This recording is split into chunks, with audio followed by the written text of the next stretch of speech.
I knew I was home when I came to my mom's when there was tea on the stove. She'd have it all spread out on the living room floor in front of the wood stove, drying on blankets. I started in a space that was about 5 foot by 8 foot with an angle grinder, not even an anvil, just a piece of steel that I found down at the scrapyard. When I was really young, we would be outside all the time, just smelling dirt and all sorts of weird things in nature. Some of my earliest memories were of creating concoctions at both of my grandmother's homes. I grew up on a grain farm in eastern Washington, so I've been around grain growing all my life. My great-grandparents moved here from Volga River region of Russia, and they were grain growers there as well.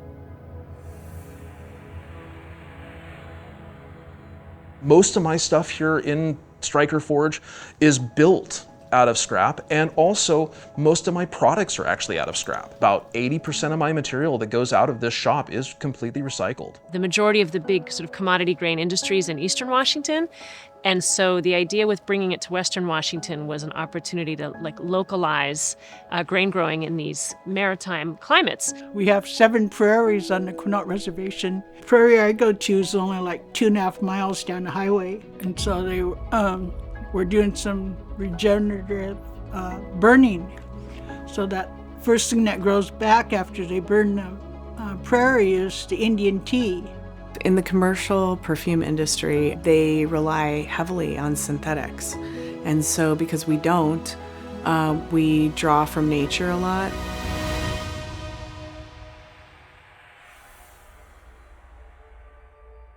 I am literally on a road behind the scrapyard.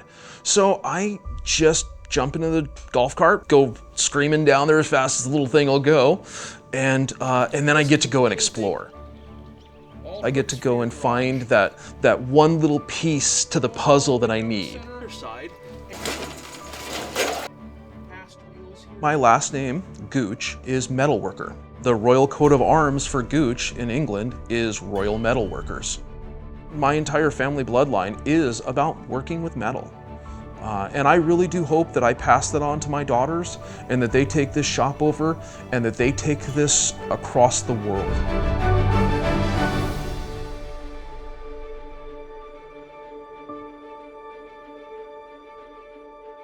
It grows wild all across the United States, the northern states. It grows all across Canada and Alaska, and it smells so great. It's really got a good smell.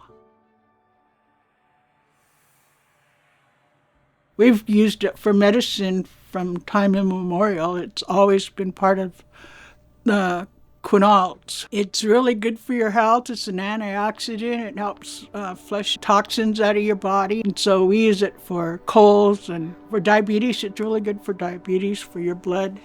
I wanted to uplift our community. Not a lot of jobs here. The jobs that are here are tribal or seasonal. I'd like to see it everywhere, on everybody's table, on everybody's kitchen, because I want to spread our medicine and spread our culture. One thing I love about the business is it's growing slowly, but it is growing, and we have 2 or 3 people baking and milling and helping us make pasta now. When Keith first hired Balin to come do milling, he knew she had been a baker in a previous position, and so their conversations really helped sort of fuel the development of our bakery project, knowing that Balin had those skills and could bring them. And then several friends of hers came on board, Caitlin and Dana. We're growing 10 or 12 different varieties of grain, producing multiple varieties of stone-milled flour from those grains, offering them as whole grains, offering them as pastas. My favorite part of the granary is the farming part of it. I love being out in the field and outside and having my hands in the soil or fixing a piece of equipment. The older I get, the more I feel that kind of importance of legacy and family tradition and carrying on something that's been in my family for generations and generations.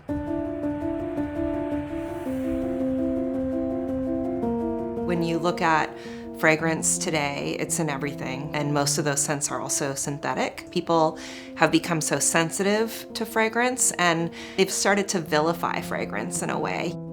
The way we're doing perfumery is becoming a lost art.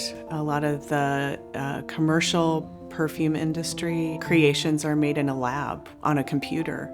And so we're trying to be more reliant on our noses and what smells good and the combinations of the scents. We use mushroom absolute, which is this incredible umami smell that's just beautiful. I like a lot of those deep woody bass notes, and I really like the citruses like yuzu or green mandarin. That's what we're really trying to recapture again, is to bring that sense of wonder and awe back to people who love fragrance, and even those who maybe have become disillusioned by it, to be able to reintroduce them to what we're doing here. I consider myself a creative entrepreneur and an artist foremost. I've never been somebody who could draw with a pencil or paint, and I just had to find my medium, and metal and fire were my medium. The entrepreneurs and the creativity entrepreneurs bring to their work, which is really, I think, part survival and part imagination, sort of alternately sort of scrappy and inspired. You know, one of the things about creatives and creative entrepreneurs in general is that they often have non-traditional knowledge and skills, and it really helps us preserve a knowledge base that is so fundamental and important to, I really believe, the survival of humans. That spirit of adaptation, that impulse to be more resilient, those are qualities that we need in the community to stay vibrant.